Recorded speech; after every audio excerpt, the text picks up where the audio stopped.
Hello, everyone. Welcome back to Animated Excellence. I'm your host, Aniket, and we have yet another guest star like we always do. Say hi. Hi, and I think what is this, the third time? Third time? Yeah, I guess. Maybe. Should I give a crazy intro again? No, please don't. Okay, go ahead. Okay. They're used to. Hi, peoples! Okay, I don't have anything better. Yeah. Oh, no. Actually, you've been on here more than that. Like, what? Really? Maybe? I don't know. I counted the Harry Potter one twice because it was a two-parter. So in the 16 episodes I've had before this, that counts as two of them. So yeah, I'm getting ahead of myself. Hi, welcome back. Today we're talking about one of my favorite movies, actually my favorite movie of all time, The Lion King original. It's such a wonderful film. It's a masterpiece, really. It Um, really is. and it's so good I have two copies of it. I upgraded to the Blu-ray this summer. And fun fact, my Blu-ray is a UK import. I live in the States, so I'm not used to this. But on the back, the age rating, like here in the US, it's G, PG, PG-13, whatever. Here, it's also rated G, but the words next to it say fit for viewing by persons generally. Um, Look, I know this is from Ireland, but I don't think at any point in the world is this a proper grammar convention, like, at all. What is this doing here? Um, yeah, so already, weird episode. Yeah. Now we don't talk about Lion King this episode. We just talk about weird British people. That's what we're doing. That's Yeah. it. If you're listening in from Ireland, which my statistics show as none of you, what the heck? But yeah, let's talk about the movie itself and not the packaging. Here in Animated Excellence, we have 4 different discussion categories: story and characters, visuals and animation, voice acting, and spoiler talk. So let's get into story and characters. What did you think of that? As you know, this story is so amazing. It is really truly designed for all age levels because when I saw this when I was about like 5 or 6 years old, I thought it was a really funny movie, especially with Timon and Pumbaa. But then again, I saw it recently in the past, a few months ago or something like that. And I was like, wow, this story is truly like it has so many different lessons that we can take and apply to our real lives. And Yeah. even my parents who have seen this movie probably after 10 years had just loved watching it again, and they were just, yeah, we were all thrilled to see the kind of message that we got from it. Our takeaway was completely different Yeah, than when definitely. we yeah. This is one of the very rare movies where everybody in my family actually really likes this movie.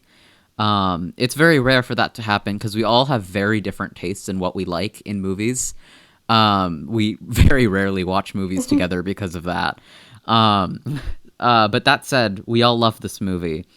Um, One of my favorite things about it is that it is so the opposite of what normal Disney movies are. Like, normal Disney movies are very much like, oh, be yourself, oh, chase after your dreams and all that, which I guess is fine for a kids movie, but I'm like, in real life, that never works.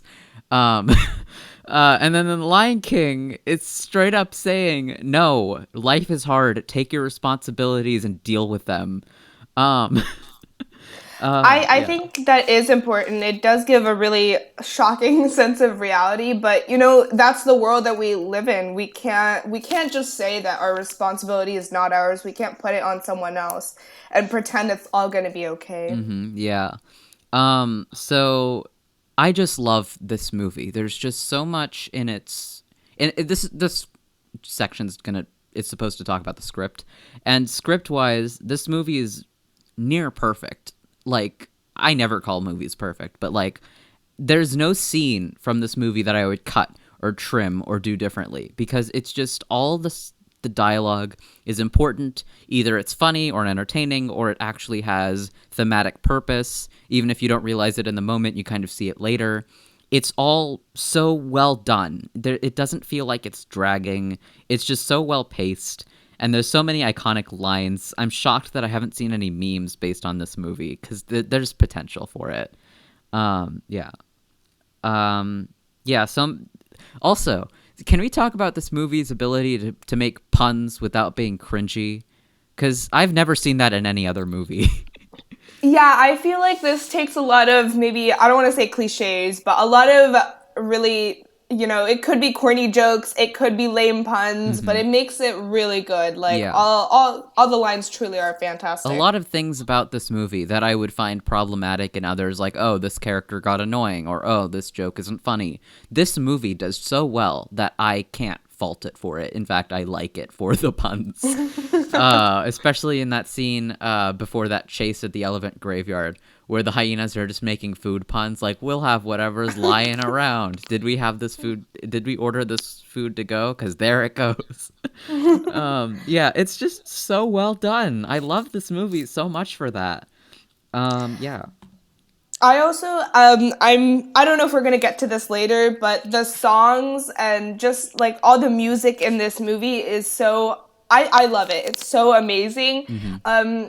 Especially the first song, Circle of Life. Yeah, definitely. It's I feel like the dramatic kind of beginning to that movie Hmm. is so good. Like from the scene that it has with all of like the sun rising, Yeah. and it's very symbolic. The whole movie is very symbolic.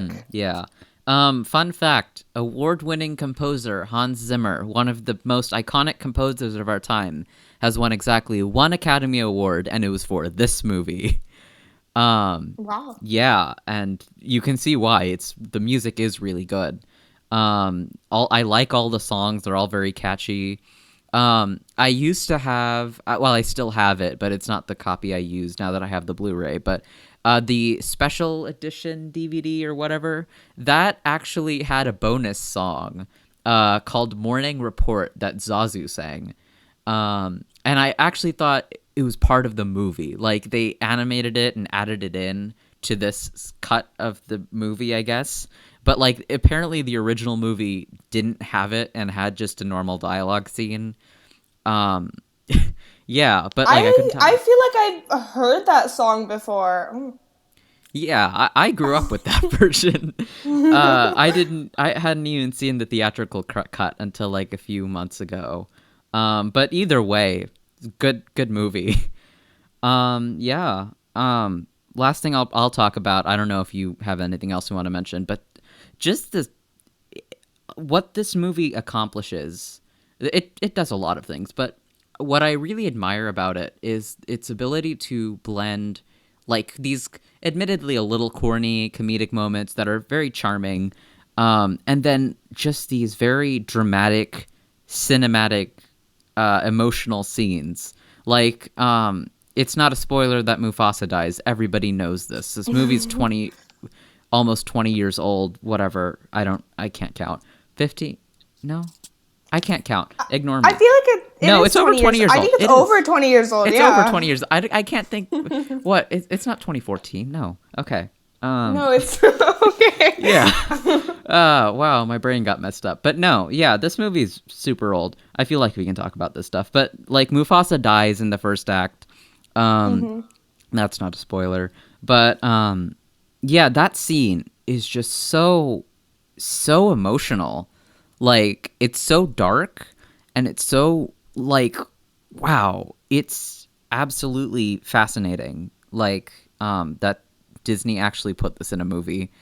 Um, you know. I I think it was I just you're right. They do take a lot of very emotional things and they make it like not as heavy. I think that for a little kid to watch it, they don't feel like they're crying the whole movie. They like you know, it's really heavy movie for I think if you're looking at the symbolism, you're looking at maybe the bigger meaning, then it's a really heavy movie. And even I think that even for some of the comedic parts with, the introduction of Timon and Pumbaa into Simba's life, it's kind of, it's comedic and it's funny, but, we're kind of seeing that he came from this like his true identity gets lost as he spends more time with them, that whatever values or whatever responsibility that he had held when Mufasa died, he kind of lost that, or he forgot who he was. And they say this in the movie, but you can just see that through the interaction from when he first met Timon and Pumbaa Mm-hmm. to the by the time that he was like an adult lion, by the time that he was kind of spent that much elongated period of time with them. And the changes of character and were truly remarkable. Yeah, it did a really great job showing that Hakuna Matata has a lot of that. Uh, that trying to think of the word. It shows that perspective shift very well. So I like this movie a lot for just all that it does so well. Is there anything else you want to add before we move on? I think that's all in characters and storyline that I have. All right, cool. Well, then let's move on to visuals and animation. What did you think of that? Okay, so I think that this one was the total like classic animation. Like I saw the live action and I was just really unhappy with it. I'm not gonna Wait, there lie. was a live action? What? There was a live There action line. was? There What? I was. didn't know about that. Okay, we should probably talk about that. I haven't seen the live action remake yet. I may someday, but ugh, I've seen clips. There's a lot of issues. I could talk for like a long period of time about just the clips I've seen. But what made this movie so well was the animation. The animation has so much character and personality and life. It looks so beautiful. And a big part of what makes this story work so well is because of how emotive the animals are. I know everybody in existence has brought this up, but it's a real problem that the remake is photorealistic. It shoots the movie in the foot. You can't make a movie around photorealistic talking animal. It's not going to work unless if you want people to take the movie seriously. It yeah. I agree with you. It just doesn't add to the character, and I don't, quite frankly, I don't understand like live actions on animals. Like for people, like actors have that amazing ability to show such deep emotions, and you just can't do that with animal live actions. And I feel like we rely on these animations to see such vivid emotions, and like you were saying, there was such deep emotion in this movie that we really had to truly see the expressions of these characters to understand the weight of the emotions and the storyline. Yeah, that's completely gone from that. Also, side note, the Be Prepared version. Be Prepared is my favorite song from the movie. Um, in the Lion King remake, oh my goodness. Visually, I can't see anything. I turned my screen brightness all the way up, and I still couldn't make out what was going on. It was just the entire scene was so dark. Like the original one has so much colors. Like, did you notice in that scene, it fades from it. The scene lighting starts at green, and then it moves to yellow, and then it moves to red. Did you notice that? I did notice that. It is a very colorful scene. Hmm. I think that's something that's really awesome about animation is that you can use so much color that it's not 100% realistic, and that color is like Hmm. it is symbolic. It's pretty awesome. Yeah, Disney especially that is like red a shows star at like the this. pent up anger and rage that Scar has had over the years of not being king. That shows it so well. And then in Yeah. the remake, what is it? It's just really, really, really, really, really dark blue. That's it. That's all it is. Gone is the symbolism. Gone is the creativity. It's just dark blue. Good job, guys. You did a great, great job. Highest grossing animated movie of all time, by the way. Thanks, guys. You did a great job. Yeah. Um, Yeah, I think maybe some of our expectations, either our expectations were set a little too high from the original, or this movie spectacularly failed. yeah. I think a bit of both. Bit of both, probably. Yeah, but oh yeah, there's one specific thing I really wanted to talk about. There's a shot in very close to the beginning of the movie where Mufasa is explaining to Simba just what it means to be a king, and in that shot, the camera goes from behind them to in front of them. It spins around them. That shot, oh my goodness, it must have been so difficult in 2D animation because you have to draw their perspective changing. You can't With computer animation, it's a lot easier because you can just take the actual digital camera and rotate it around them. I've played around in Blender before. That is exactly how you do it. Um, but with 2D animation, you have to draw them from every single angle. It's very painstaking work, and they do it multiple times. But I think that's the most notable example, and I think it's just really fantastic when they do that. I think that's such a good point that you bring up, like that, in the past, these movies that were animations were like literally drawn, and how much work, how much art was put into the creation of these movies. Yeah. Yeah, that's all I had to say. Oh yeah. The Wildebeest Stampede. That is very early CGI. Toy Story was the first fully CG film, but that doesn't prevent this movie from having CG. But yeah, I didn't even know it was CG until I looked it up. So, very good job, guys, for integrating that so well. Yeah. Cool. Anything else to say about visuals? Nope, I think I said everything I had. Yeah, all right. Let's move into the voice acting, which is a very big part of this movie. What did you think of that? Okay, if I'm being honest, I think my favorite, I think, voice actor was for Rafiki. Mm-hmm. Um, I don't know who was the voice actor for it, but they did a fantastic job at making Rafiki sound both really like knowledgeable and really wise, but kind of like kooky and crazy at the same time, and it was really good. Yeah, I agree. It takes a lot of talent. Rafiki is actually one of the things I was mentioning earlier that, like, if any other movie did it, it would have just been corny and annoying.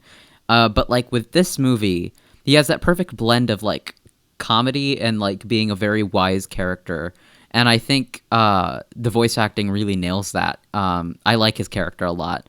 I really do. I But do too. I feel like, yeah. yeah, it's great. But I'd have to say my favorite voice actor is for Scar. And here's why. Scar and Mufasa, really, they both do this thing.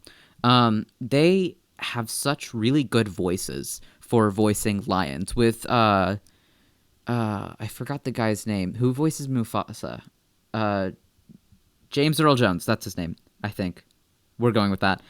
He has a very deep voice. Like, it will like I have a soundbar and a subwoofer, and whenever he popped up on screen, it like made the room rumble. It was great. Um, and for Jeremy Irons, he doesn't have that deep of a voice, but what he does instead is he has these little mannerisms in his voice, these little snarls that just make it sound like yes, this is how a lion would talk, especially a very angry, bitter one. So I think they both do such a good job sounding like lions. I know I said this is my favorite movie, but one of my least favorite parts is Matthew Broderick as Simba. He's not bad. I think he's fine.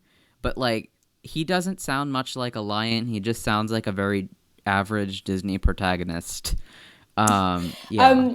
I think compared to Mufasa, I think whoever played the Mufasa character, he's like the voice sounded very majestic and very like commanding, Mm-hmm. like it commanded your attention from the audience, and Simba's didn't have quite the effect. I mean, not complaining here. I think it was still like a fantastic voice action, but still, Yeah, yeah, it and you could just didn't argue have the that same Simba effect. doesn't sound like a mature lion because he's not as a character.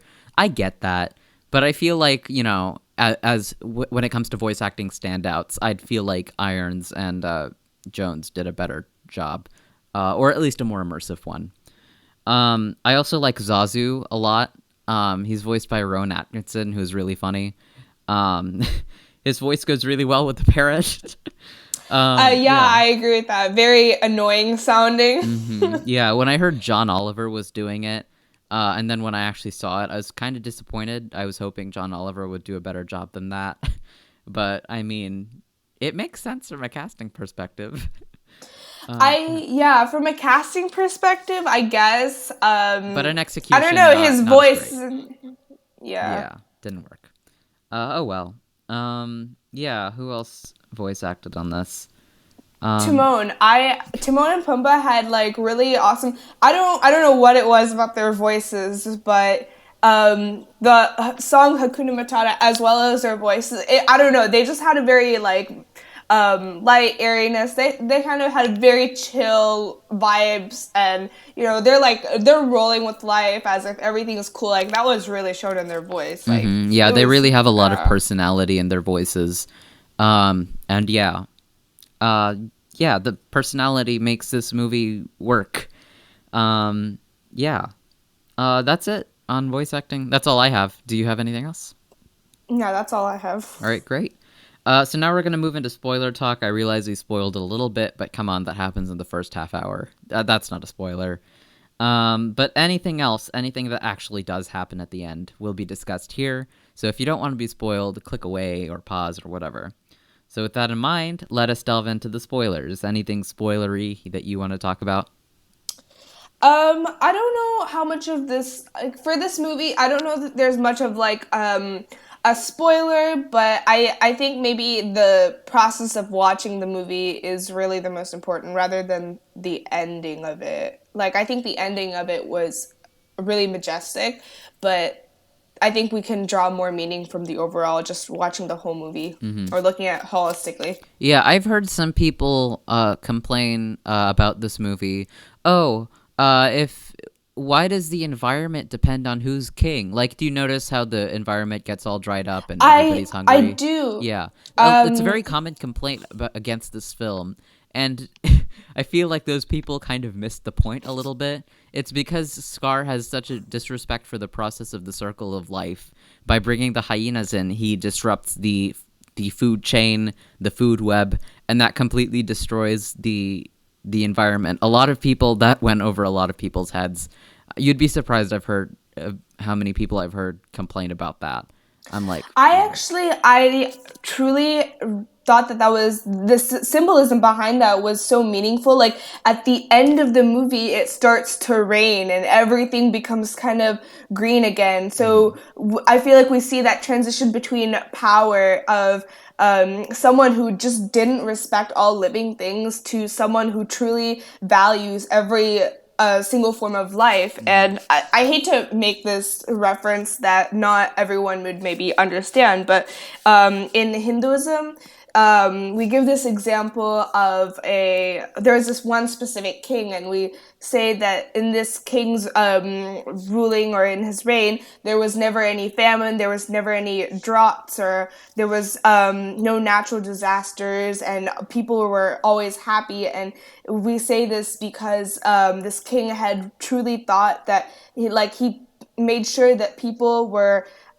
respected and valued, and they felt like they were an important part to the kingdom overall. That it was reflected in the well-being of the kingdom as a whole. So I thought that was kind of something that compared to the Lion King. interesting. I didn't know that. Thanks for bringing that in. Um, yeah. Definitely. I do think there's a lot to unpack with that ending. Um, I liked how Scar was defeated at the end when he said to Simba to try to save his own skin, like, "Oh, it was the hyenas who are the bad guys." But then when the hyenas corner him because they overheard him saying that, he's like, "Oh, my friends," and then they get all mad at him and they eat him alive. Yeah, can't believe they let that in a kids movie, but it does cut away before they show I anything mean, too I thought grotesque. that was like, your own actions come back to bite you, or if you do good actions, then not saying that you're gonna like you should expect a reward, but those good actions kind of carry over, and so do the bad actions. Like if you Hmm. feel like you can get away with doing something that is hurting someone else, then that's Yeah. not necessarily true. Yeah. Really gruesome way for him to die, but he deserves it. He's one of the most evil Disney villains. Yeah. Yeah. So do you have anything else? Any closing thoughts? I don't think I have any closing thoughts, but I will say that if anyone hasn't watched it, then they should immediately go and watch it now because they've been wasting their life. Yeah, this is like look. I will accept to hear any criticism about any movie that I like, except for this one. If you're gonna criticize this movie, I'm not gonna listen to you. I hate to sound close-minded, but that's how I feel about this movie. This is a great movie. Watch it. Definitely watch it. It's so good. With that in mind, thank you for listening to Animated Excellence. We have new episodes coming out whenever I feel like doing one, and we will see you next time. Bye.